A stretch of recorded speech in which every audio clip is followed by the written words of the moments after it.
Oh, hey everybody, how's it going? Dan Shinder here on Drum Talk TV with my partner in crime, Jason Gianni, for a tribute to the tributes. Whoops, I still got my beanie on and my winter beard. Why the winter beard? Well, it's winter, but why the beanie? Because we saved like $12 last month on gas, Jason, so now my wife doesn't want to use the heater, thinks we're going to send 19 grandkids that we have to college on what we're saving. I thought you were going to say with the money that you saved, you had enough money left over to buy the beanie. Not even. Hey, folks, Jason and I are excited about this show for a few reasons. One is that, well, tell us where you're watching from, too. I'm in Globe, Arizona, and Jason's in Livingston, New Jersey. Livingston, New Jersey. Opposite corners of the United States. Tell us where you're watching from. We're excited because, A, it's the 5th episode. B, it's the first episode of 2021. And we got something really cool to present to you. So Jason and I have devised like 2 categories for this show. And the description of why we do this and what the takeaway is in the comments. And I mean, in our description. And we'll be checking comments, taking questions and all that stuff. But really, our 2 categories are, it's either a tribute band, which is above a cover band. And I don't mean in a hierarchy sense, but a tribute band plays tribute to one artist, one band. And then there's the role play band where they dress up, they use the same gear, and it looks like, you know, kind of like the Beatles tributes. And, well, Jason was in an amazing Queen tribute. And that was like kind of in between. But we came up with another category that we haven't settled on a name, but we know it's not just a tribute. We know it's not role play. And we're breaking this new category with Nerd Halen. It's like a spin. It's like an alternate universe. And Nerd Halen is exactly what it sounds like. So actually, before we do anything, while you all chime in and tell us where you're watching from, I'm going to play a clip. Let's do a little bit of Ain't Talking About Love. Check these guys out, and then we'll tell you all about them, and we'll break down what makes them so good and why we wanted to put them on the show as a feature. Here we go. Ain't Talking About Nerds. I mean love.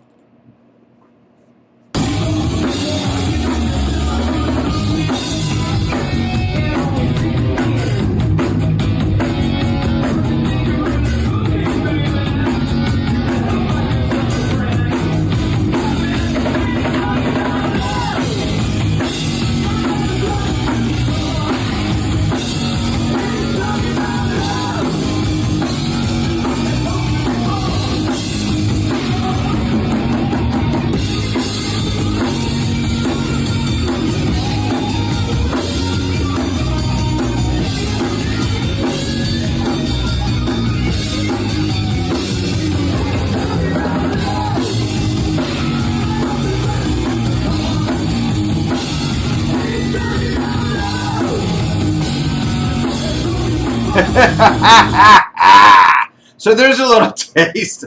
I love these guys. They're so much fun. Now, folks, that's a mobile phone video at a gig, so the sound's not mixed or balanced, but hopefully you can hear. And there's a lot of things that impressed me about them, Jason. The first 2 things I want to point out is before you kind of give a bit of history about them. The drummer, Jeff Page, is like a time clock. He's really tight. His timing's awesome. He's right there. And he's part of my second comment that I really appreciate about them is that he's one of the backup vocals. And they've got the backup vocals nailed. Like if I wasn't looking, I would think, hey, is like Michael Anthony sitting in with them? Or like, which I would love to see, by the way. That would be cool to have him in there. I mean, we've done that in the past a little bit with Musical Box when Phil Collins yeah.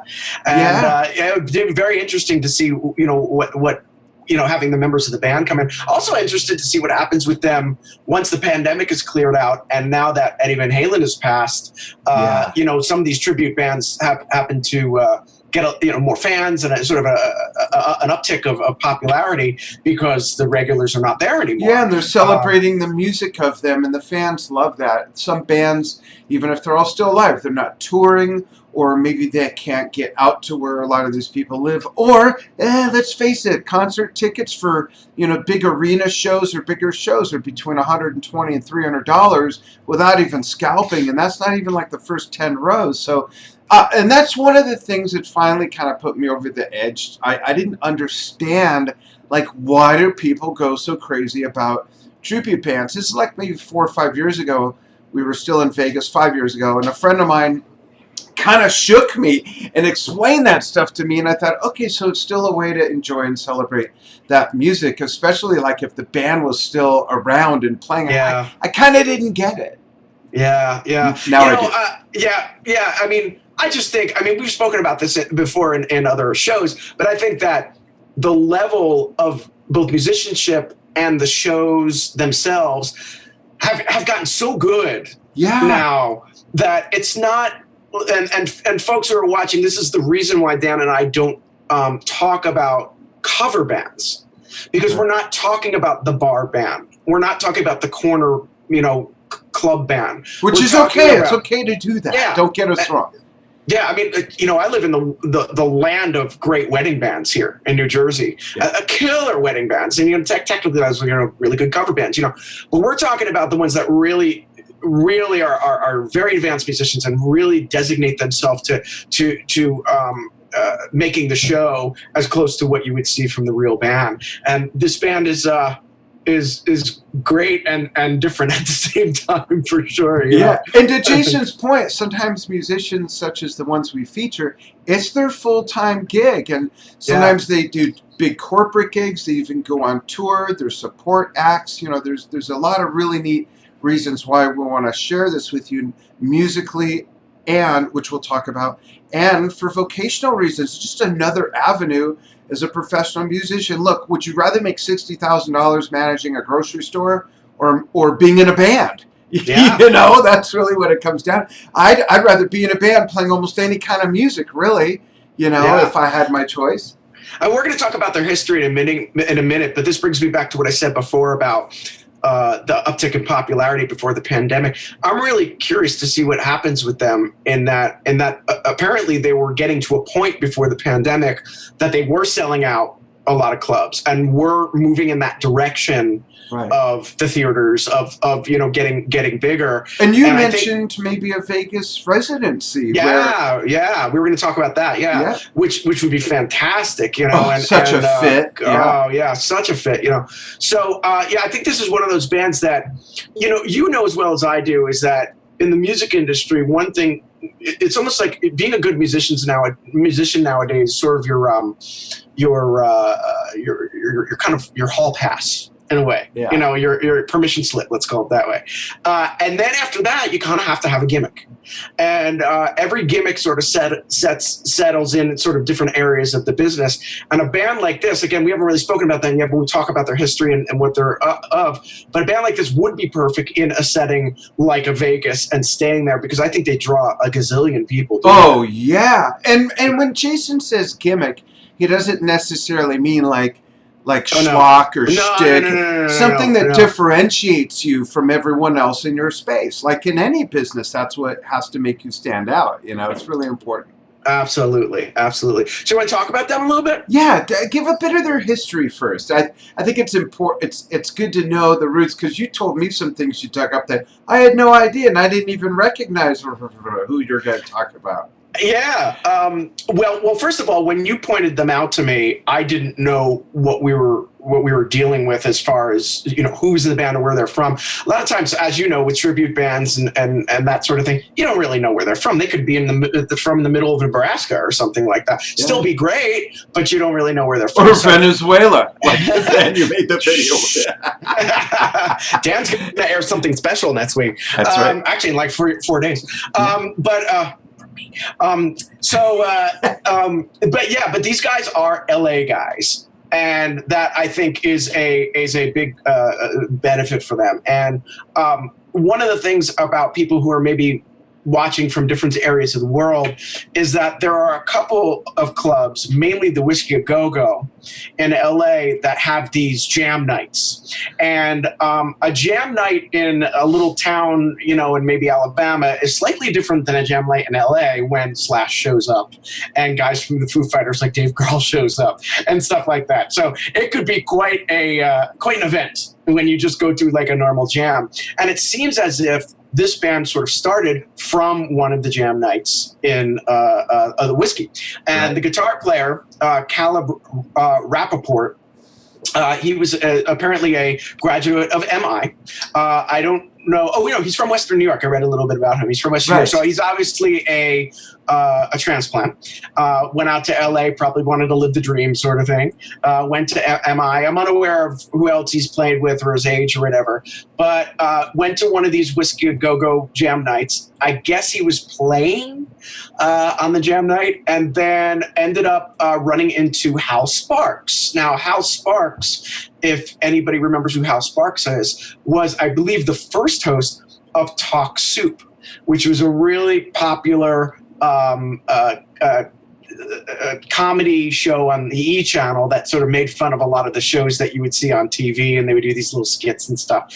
So he was a stand-up comedian and an actor, and sort of, and Hal has a pretty big name.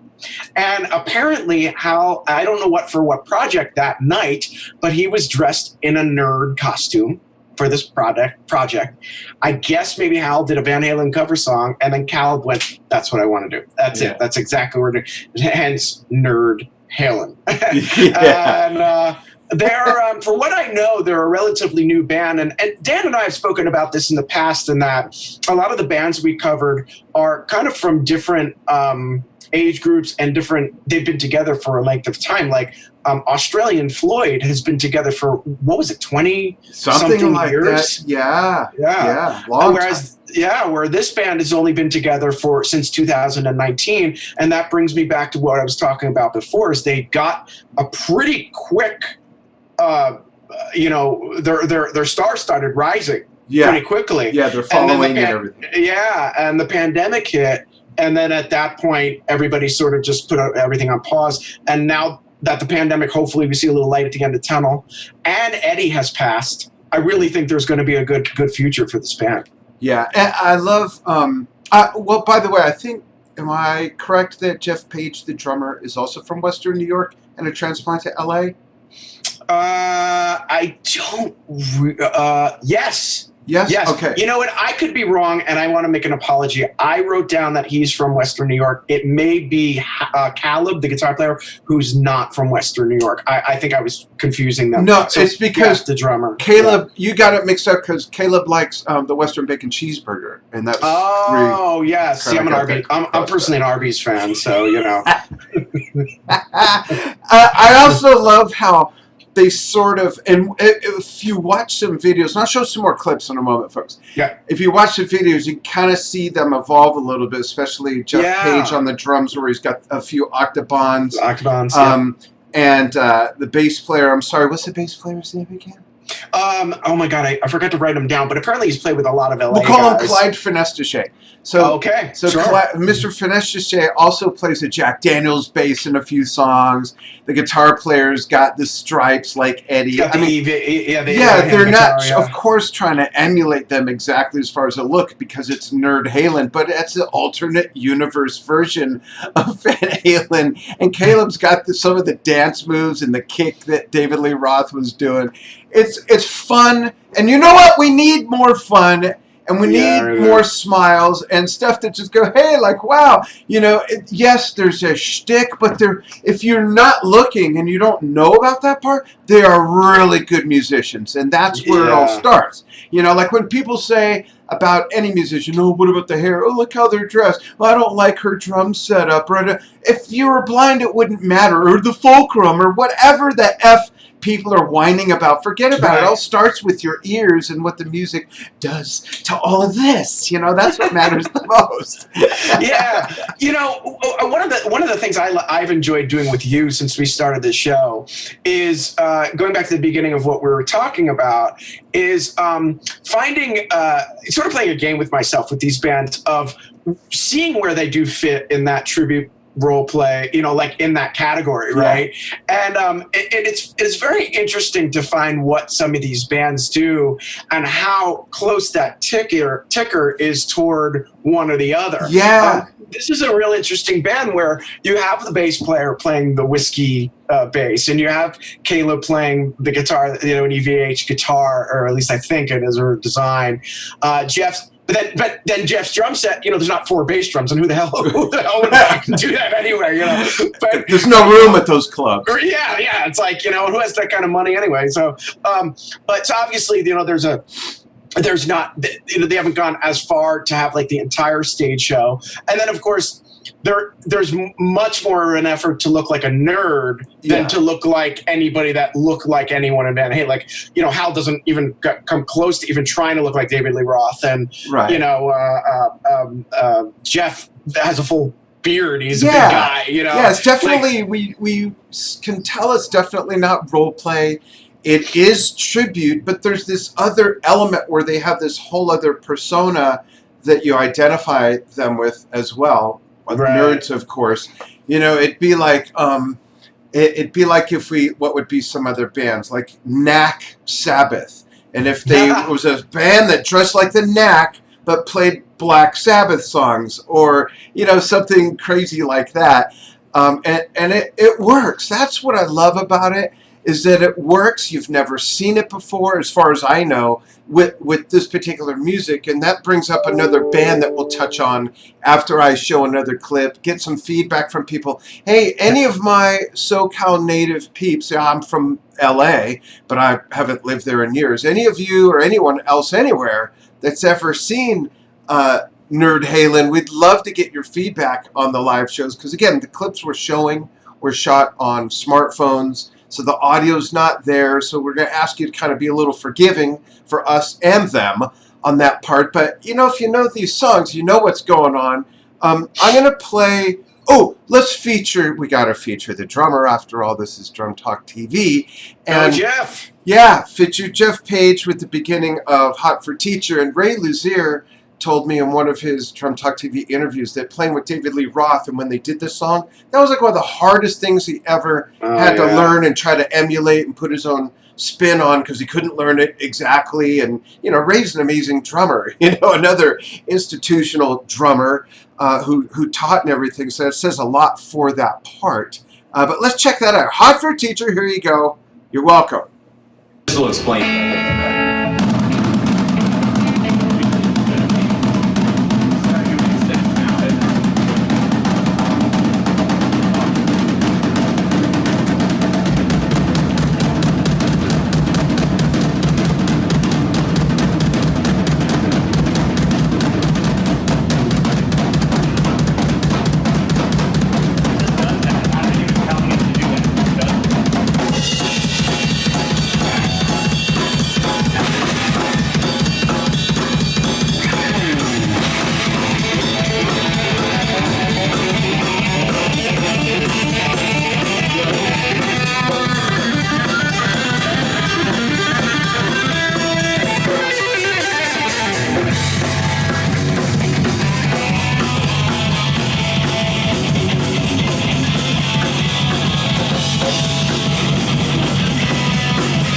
Oh yeah!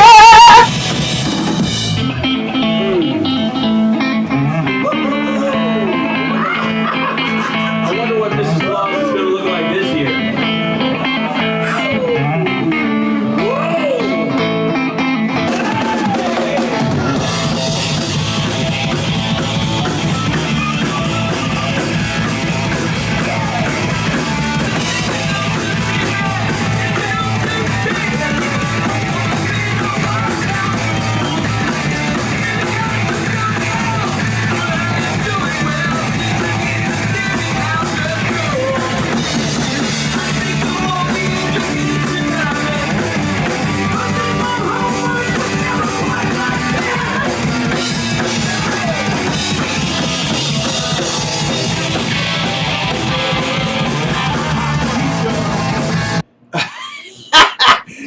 I wish we could hear the vocals better, because they are nailing it, and I'm sure that's not coming across to most of you, but the harmonies are there. You can hear that high-end Michael Anthony part. I know that one of these other pieces I have there has Jeff with the octobons and these glasses that light up, and Right. the gentleman on the bass has the Jack Daniels bass body. But yeah, I love this stuff. And having lived in Vegas for 10 years, 11 years, whatever it was, I could totally see them having the Nerd Halen room at some venue or casino lounge, whatever, and they would freaking kill it with the right marketing. Yeah. They would kill it, because what do you go to Vegas for if you don't live there? What do you go to Vegas for? You go there to, well, this is a family show, so I'm just going to include, what we can mention.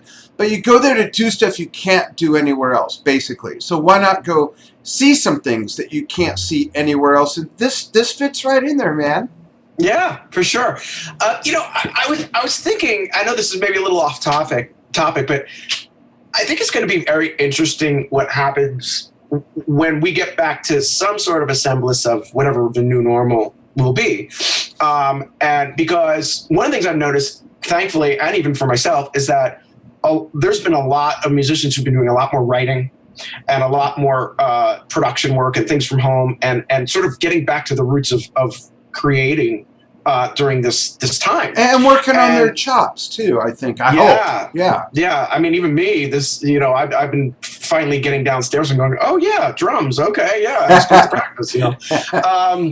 But I'm curious to see what kind of effect this has on these type of bands. In that, will the tribute and role-playing bands get more work? You know that a lot of people are going to want to really go out and see more live music. It's going to be the Roaring 20s all over again, for the same reason it was 100 years ago. From that pandemic, and when people could finally go out, they cut loose, and that's what we're going to see again. And I agree. I think there's going to be more work, more everything. I really do. Yeah, I couldn't agree more, and I'm really excited for that time. But the music business is in a real strange place now, because it was already at a lot of it of a down decline before this all happened. With technology taking over, and the idea of original bands really shrinking at a great rate, and that sort of thing. So I don't know what's going to happen after this in regards to, the scale, which way the scale is going to tip in the tribute and the role-playing band, because, on my own professional experiences, being with the Ultimate Queen celebration was just, we were like touring as much as Queen was. Yeah. At a certain point, you know what I mean? Right. We were on the opposite sides of the earth as they were touring, that kind of thing. Yeah. And I don't know what's going to happen with this pandemic, and I hope, for the sake of friends who are in these type of bands, that things keep going. But I also hope, for the sake of the music business and what I like, that we have a resurgence of original music again and bands again. I agree with all of that, not only in the desire, but I agree that all that is going to happen, because what makes commerce and business and the economy successful is really demand. And there's going to be a demand for this, because, like I said, people are going to get out there, they're going to rip it up. And you also raised an interesting point that I think there won't be a place for. With a diving economy and things, that's when bands were being stripped down. And I'll give you a perfect example. Our oldest, Kevon, he's 45, he's a grown man, he's an awesome singer, awesome entertainer. He's in Vegas, and he got offered to do a gig at a casino for a cut amount, but they said but it'll just be you and, tracks. And he said, no, I want to play with the live musicians I'm networked. I'm not going to do it. To his principles, I give him a lot of credit, because he easily could have taken a gig, made a few bucks, but he said, no, I'm not doing that. When you're ready to hire me for this price, where I could bring my guys in and a couple background singers, some girls, we'll do a gig. And I give him so much credit for that, because everyone needs money. No matter how much you have, you can always find something to do with some extra money, even if it's donated or whatever. Yeah. So I don't think we're going to see those watered down scenarios once we get out of all this, because the money will be there, because the demand will be there. People will be willing to pay.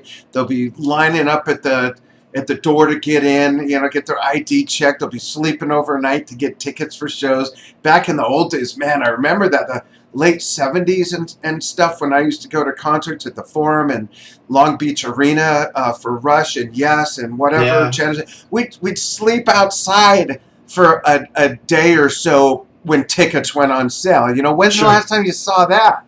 It might not get to that at the local pub or Vegas, but the point is that the demand will be there, and I think all that's going to happen.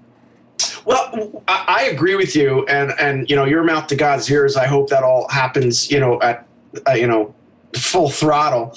But I think your story is a great story, and I give him credit for not giving in and sort of setting his boundaries and saying, no, we're going to do it this way. I'm afraid, though, with the amount of people that have been quarantined for so long, that it's not just about money, but it's almost a desperation of just wanting or needing to play, that I don't want musicians to just jump at everything. And then all of a sudden our entire business gets watered down more. Right. I think, you know what I mean? I think we need to sort of stand some ground. And that's why I actually think a lot of the work we're doing now is really important for when we get out of this. That's a good point. So that we have records to promote, and we've written some good stuff, and we're kind of back on that creativity train, right. Because that's a lot, I think, what we had lost in the business before the pandemic, and then the damn pandemic hit. So this could be a silver lining. You know what I mean? I totally agree. Yeah. What are you looking at? I'm looking at comments. Hey, everybody, thanks for jumping in. Once again, not paying attention. Thanks, Brian. Well, I want us to talk for a moment so people understand why we do this, even though it's in the description of the post. One of the reasons Jason and I do this is really to open the minds of musicians out there to consider some alternative ways to be a pro musician. If you're a musician, most of us grow up wanting to chase that big record deal, which there isn't anymore, and be in a band, go on tour, and make a living doing that. But it's becoming harder and harder and harder to do that. So there's all these other things. There's, of course, education. There's all these other things. And being in a tribute band or a role play band can be a serious freaking gig for serious freaking money, going on tour, being a support act, being a cherry-picked act to do big corporate gigs and conventions. And it's a real pro musician job. And the musical takeaway as a musician is, when you study someone's music enough to really understand the nuances of their playing and the dialect of their musical language and how they got their sound and their technique and all those things, it's so much more than just playing the math of a song. It's so much more than just putting the beat or the notes where they go. It's the sound, it's the dynamics, it's the technique, are you able to get that squeak off the edge of the pick on the guitar string, right where Alex Lifeson did in that one solo. There's all these little things that really make the difference. And as it says in the description, one of my pet peeves is when you go to a pub or something like that and you see a live band and they play Bad Company, Led Zeppelin, Queen, AC/DC, and Pink Floyd, and it all sounds the same. It doesn't sound like any of those bands. It sounds like that band up there, and it's kind of like, did you put any effort into it? So what? You know the math, you know how it goes, but when you take time to step on that effects pedal that gives you that chorus for the solo that's actually in that song, that Pink Floyd song, or play with the right technique on the drums, or to me that makes a difference. And it's there's so much more there to appreciate. More importantly, as a musician, there's so much more for you to take away to make you a better musician. Now, some people will argue, Jason, and they'll say, but if all you do is emulate other musicians, you'll never get any better. What? That's how you get tools in your toolbox. How do you think your heroes got good? By studying their heroes. I mean, it goes all the way back to the music of the 30s and the 20s, in popular music anyways. Yeah, people have to remember that, in order to develop your own style, you have to pull from a lot of different influences. Yeah, you need palettes of different colors and textures to paint your own picture with, basically. I have my students transcribing Black Page. Well, that's one of them. Well, they're at least looking at that music because it's so damn hard to transcribe. But I have guys transcribing, Philly Joe on an Art Pepper song. Oh wow! And then transcribing, something by Meshuggah or Dream Theater, wow! And then transcribing like a Latin chart. We have to be able to kind of combine all of these things together. And like what Dan said, the more serious you take approaching those influences and really making them your own, the more you then become, you start to make your own style out of this. Yeah, and I'd like to use myself as an example, but I don't want this to come off wrong, folks. I'm not boasting. I'm not playing nearly as well as the musicians I'm going to mention, of course, but here's my thing. If you watch Dan's Almost Daily Vlog, the show I do from my studio with the big blue drum set, I have kind of a narrow spectrum of what I play to and demonstrate. But I feel I'm really good at it because it's in my wheelhouse. It's music I've been playing for 20, 30, 40, 50 years in some cases, actually. And when I'm playing a live Genesis song, I physically feel the difference and hear my kit sound differently than when I'm playing Zeppelin or when I'm playing Genesis, but I'm playing Bill Bruford's part if it's from the first live tour that Phil sung lead on and Bill Bruford played drums versus ELP versus Rush. My drums sound different even though it's the same kit. I physically feel different. I'm using different techniques with dynamics and velocity, how I hit the drums, how I hit the cymbals. And those are also, maybe more than any instrument to some degree, that's how we discover more sounds that our instrument has. And remember, a drum set is like an ensemble because it's made up of separate instruments that are all on their own. Your toms are different instruments. Your cymbals are different instruments. Your hi-hat's a completely different instrument on its own.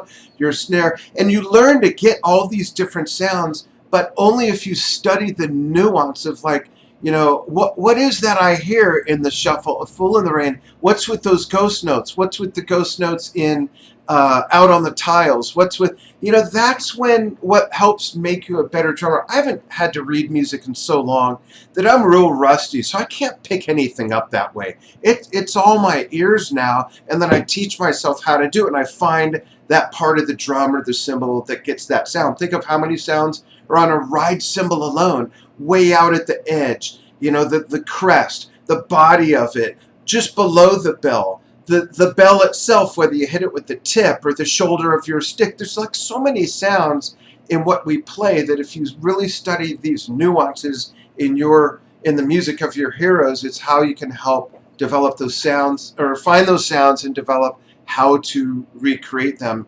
And that does help me play my own way, even though I'm not in an original band anymore or anything like that. But if I want to just do a creative solo, I got all those different colors of my favorite drummers and musicians to pull from.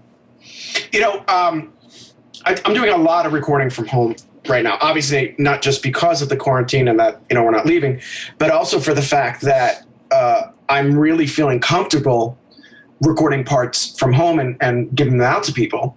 I maybe not felt this way a couple of years ago, but I've really worked on my audio and that sort of thing. So growing up, I would say that my influence is somewhere between a progressive drummer like a Gavin Harrison or Neil, of course, mixed with the Weckls and the Caliutas, the fusion type of thing. And there's a certain tuning that goes with that that's different than some of the things that I've played in. Like, you have a higher pitched snare and that sort of Yamaha, almost electronic doo-doo type sound toms. That's what I like, right? Yeah. I go ahead and I play in the Ultimate Queen Celebration, and I start to get into Roger Taylor's parts, and I'm like, whoa, this is totally 100% different than I ever would tune. Yeah. And now when I go to record parts downstairs, I know a lot more about what I'd expect. My drums would always sound good, but they might not sound right. Correct. And I would, you know what I mean? And I might do like an older style recording and then have this high pitched modern snare and higher toms and this, that bass drum that has a lot of click to it. Yeah. And I realized, wait a minute, that's not what they want. They want that body open bass drum. They want that snare that has, almost sounds like a plastic bag when you hit it. Yeah, that kind of thing. And one of Roger's signature sounds was the psh on the hi-hat with the snare. I was just going to mention that. Yeah, I just mentioned that. So, there is a big advantage to, like what Dan said, is not just playing these parts just to play them, but to really dig deep and to get into the minds of the original drummers and see how that would change your perspective of what you would do. Yeah, and it works for all the different instruments in your band if you're going to play, someone else's music. And I was going to actually, I just friended Jeff on Facebook. Hi, Jeff. Oh, maybe we'll talk at some point. Yeah. But I wanted to talk to him about, hey, does he, listen to that like open, mostly no snare Alex Van Halen sound that Alex gets, and do you try to copy that, and that kind of thing. It's really interesting when you start zooming up that microscope more and really figuring out what went into the sound. Right, thank you. Oh, your eye looks so big. It's really interesting because you find out things that you wouldn't normally do, and then they enhance your own sound. Where you go, I wouldn't like now. You learn things. Yeah, I pitch my snare lower than I have in the past because of what I did with Roger Taylor. That's so really cool. It's a really interesting thing. Yeah. That's awesome. I want to give everybody, because I bet a lot of people don't know this. I'm going to give everyone a Jason Gianni fun fact. Don't worry, it's a clean one. It's maybe the only clean one. You do not want to get in this head. Wait, man. Jody's not around, is she? No, she's not. Okay, and she doesn't watch anyway, so we're safe. But Jason plays the drums on the SpongeBob SquarePants theme song. How cool is that? And again, that's another example of vocational opportunities as a professional musician, which is really cool. How'd that gig come about? Were you doing SpongeBob tribute band songs, or? Yeah. I was always dressing like a square sponge. They're like, you might as well just come in and do this. No. So I'll try to make as long of a story short as possible. But I was when I was living in San Francisco. San Francisco was a very big advertising type of city. Yep. And I had gone around to some studios. This is quite, as you all know, SpongeBob goes back to '99. So I was about 24 years old at the time, and I started to do a search for studios in the city, and I gave my resume and this, that. I actually went door to door. This was before email, and I gave my resume to this one studio, Hank Smith Music, which is now another studio name. And I said, listen, I'm a session drummer, and I really want to get more into commercial work. And they said, you'd be perfect. And then, anyway, so they called me for a bunch of gigs, and it really, honestly, innocently was a gig for it was just another gig that came up, and they called me and they said, could you do this pilot theme song for Nickelodeon? And I went, oh my God, yeah, definitely. And the cool thing about that, for anyone who's done session work like this, is you can't really time when these things go on TV. Right. The idea of like doing a Coke commercial, I'd done like the car commercials and the Sprint commercials and all this kind of stuff, but I couldn't tell people when I was on TV. And finally I got this opportunity, and I was like, oh, this is really cool. I could finally say 10 o'clock in the morning on Saturdays, tune in. That's me. Yeah. So I came in, and the only thing that was laid down was a bass line, a fake drum part, and the accordion player on the theme song was there with me. Which is cool. And we went into the studio together, and we see the sponge exploding on TV, and we're like, what are we watching? What are they doing, making us do, And, they put us in there, and I think the MIDI version of the theme song was kind of a ooh, ah, ooh, ah, ooh, ah, and I changed it more to like a country train. But that's a good example of kind of making it your own and saying what would be more appropriate here. Yeah. And it's kind of funny that every sort of cover song that I hear of the SpongeBob theme song has my exact drum part in it, including the roll SpongeBob SquarePants. They put that in there, and I'm kind of flattered. I'm like, yeah, that was me. Yeah, I did that. That's cool. And that's also a reason to get called back, because you put your own thing on it. It helped make that successful. Hey, remember the guy that played on this, that, and the other thing? when he put his own spin on it beyond our stupid drum machine part. Let's bring that guy back because he's proven that he's got something to add that works. That's important. Guy, girl, whatever, anybody in between, everyone that switched teams, doesn't matter. I love that story. Did you get to meet SpongeBob? No. I wish. Well, first of all, like no, mascot was sitting in the studio smiling at me or anything like that. It'd be funny if he was at the producer's desk. I'm the class. And I'm forced to answer this person with the talkback mic. Oh, you're gonna do this now, whatever. My perfect impression of SpongeBob. No, Tom Kennedy was not there. Tom Kenny, excuse me, was not there. But the owner of the studio, my very, very close friend Blaze Smith, was very close with the guy who formed the show, Stephen. Why am I spacing on his name? But he's actually since passed away. Not Blaze, not my friend, but right, Stephen. Yeah. And I don't remember. I don't think he was there that day. I don't really remember. Honestly, it was so innocent. It was such it was a matter of fact sort of thing that just came by. It was just sort of like, I've been in that studio a million times, and I'll be there and then I'll lay down a commercial and they'll say, hey man, could you stay 10 more minutes? McDonald's just sent something over. Yeah, I'll do that too. It was like one of those type of things. And then it was, I tell this story a lot. I'll make it quick that 6 weeks after it had aired, well, first of all, it was a pilot. So you never know if it's going to continue. Even go anywhere. Yeah. Right. And I think 4 weeks into it, they realized the popularity was like, whoa. And so they rebought it and they started airing it more, and they said it's going to be on for a while. And about 6 weeks or 7 weeks after it aired, my wife and I were at a water park, and we were sitting on a bench next to the slides that are like really high that people like fly down on. And I kept turning around like this, and my wife was like, what do you keep doing? What's wrong with you? And I said, you're gonna think I'm crazy, but I hear my cymbals. And she's like, you are ridiculous. What are you talking about? And I'm like, I'm not lying. So I ran around the park and I found this ride that was blasting the SpongeBob. And I was like, the cool thing for me is not as weird as that was. I was like, wow. And I think they even had some SpongeBob towels up and stuff. And I was like, whoa, this is going to be really big, man. This is not just a little thing anymore, And here we are, awesome. 21 years later, 22 years later, Wow, that's crazy. Let's play, for those of you who might be joining us later, just are more thirsty for more Nerd Halen, our featured artist, here with Jason and I on a tribute to the tributes. I'm going to play, I'll kind of skip through it because I think it's like 7 or 8 minutes long, but this is called The Mighty Nerd Halen. It's basically their promo reel. I'll skip through it. Check this out. Let us know if you have questions, comments. Oh, there was one comment I wanted to read. Richie, Monica, how are you, Richie? Richie says, the drum sound is always dictated by the other sounds it is working with. One music's food is another music's poison. That's really good. I like that. And John Kinsting says, I used to play on radio commercials for Chicago business. Fun job. Cool. Yeah, those are always fun. When you're local and you're doing stuff, it's cool because you're supporting a lot of local businesses. Yeah. And the cool thing about my situation was that I was in a situation where I was doing everything from local things to international, to everything in between.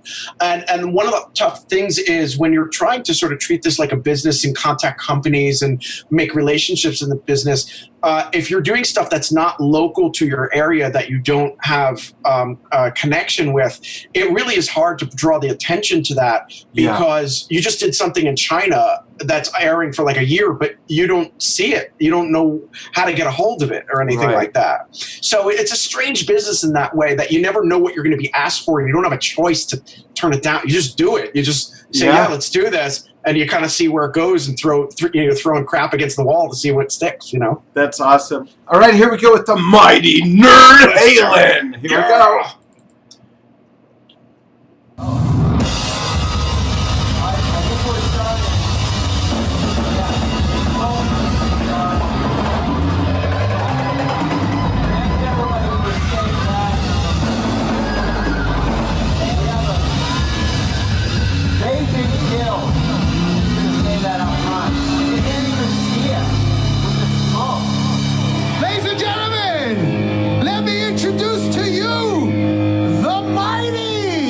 Look how uptight he is.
Sued Van Halen in 1985 and no one else can use the sound effects, so we have to do it ourselves.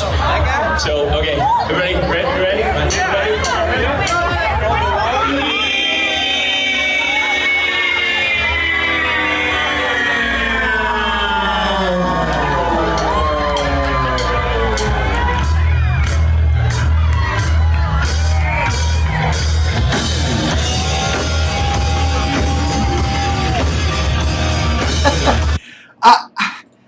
I cannot watch them and not smile, you know. And again, I think we need more of that. Before we go, I just want to comment on a comment to the commentator. Does that make sense? I need an abacus to figure that out. Evandro Rodminski, obrigado from Brazil. Obrigado tu também for watching. Thank you so much.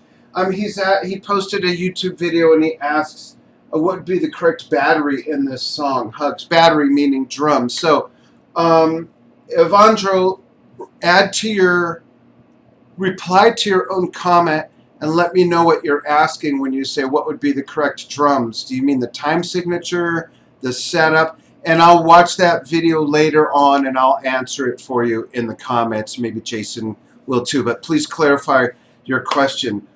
Folks, want to thank you so much for joining Jason Gianni and myself here on a tribute to the Tributes. It's a Drum Talk TV original series we do every month where we pay tribute to awesome tribute and role-play bands. And now, thanks to Nerd Halen, a third category called Alternate Universe Bands. Oh, did you just make that up? Yeah.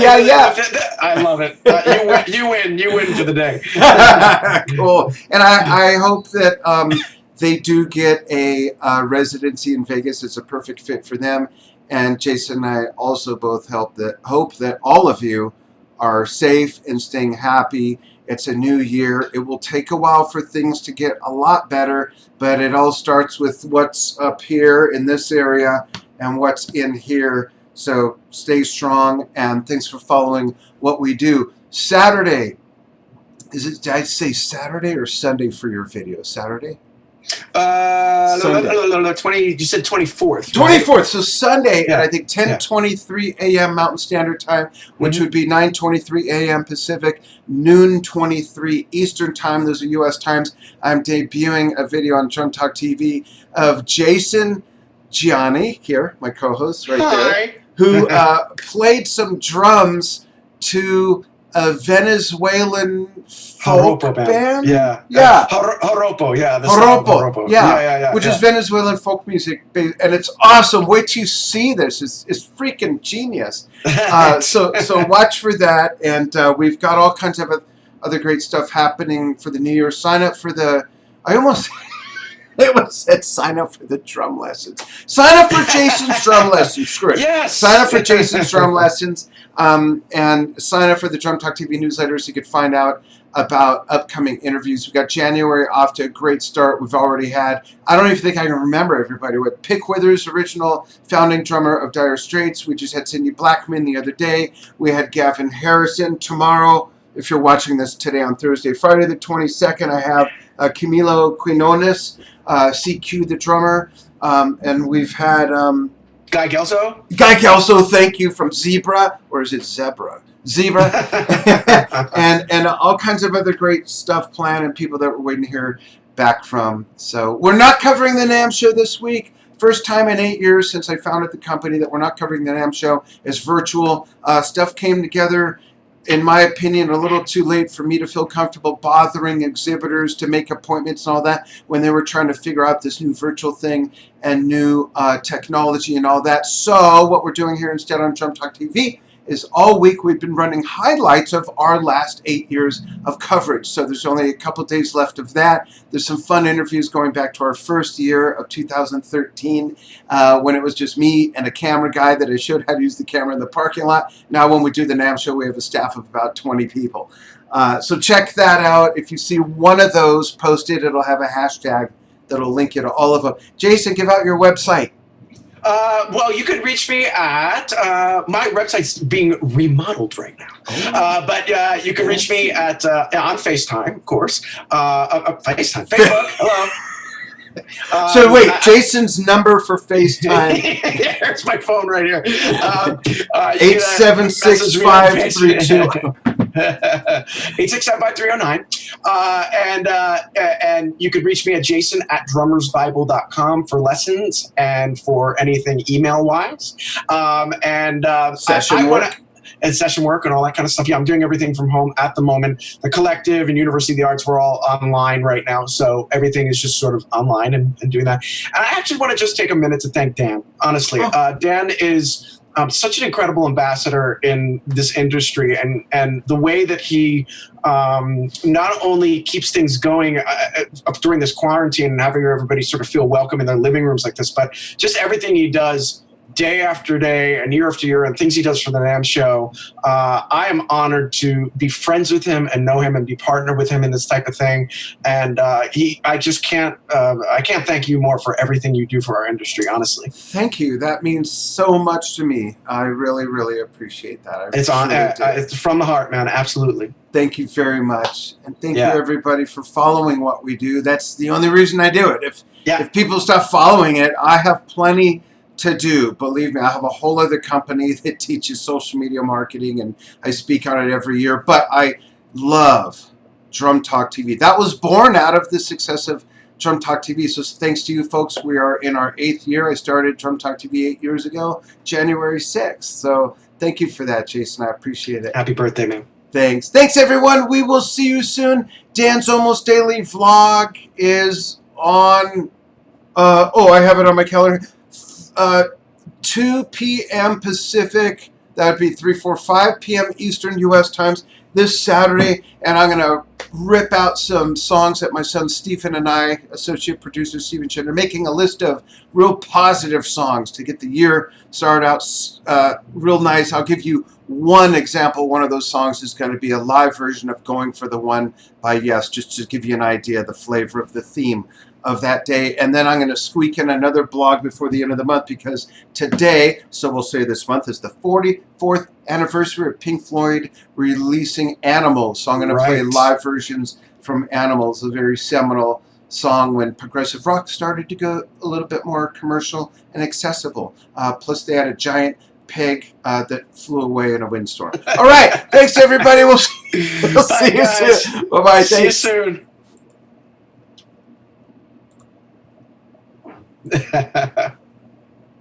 And